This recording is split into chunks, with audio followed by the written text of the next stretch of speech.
It would be fair to say that probably 90% of the inspector's role deals with the investigation of cruelty complaints. So as a consequence, the majority of my role relates to the investigation of those complaints and any action that might come from those investigations. There's a number of ways that they can come to the RSPCA.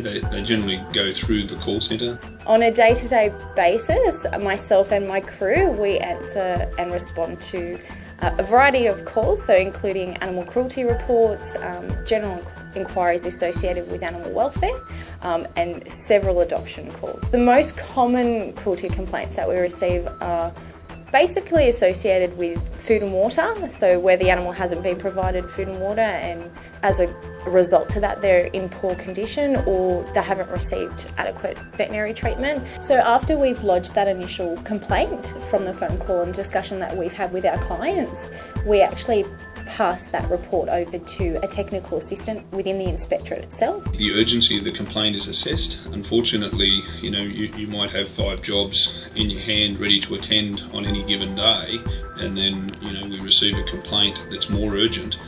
It's a constant juggle for the inspectors, ensuring that the animals that require most urgent treatment or assessment get that assessment first.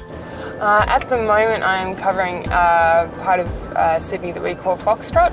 It's all fairly localised to the shelter, but it's a really condensed area, so it's very, very busy. We want to help people, so if there's an issue where someone doesn't have any money and they've and the dog's got bad fleas and might be missing some fur, but they're genuine people and you can work with them, then we're not going to seize a dog like that. A lot of it is about education and giving people the tools to be responsible pet owners. A lot of things can be dealt with just a warning, just a conversation between yourself and the person of interest. Sometimes people need a bit of a sterner warning, and that sometimes means that they need to be fined. But yeah, cases where we do actually seize the animals, when animals are in really bad shape, they need veterinary treatment and they need to be taken out of that environment straight away. A proportion of matters, we issue instructions and the welfare issue is resolved, right through to animals being seized and prosecutions being commenced. Ultimately, we always say if you can call us, please do.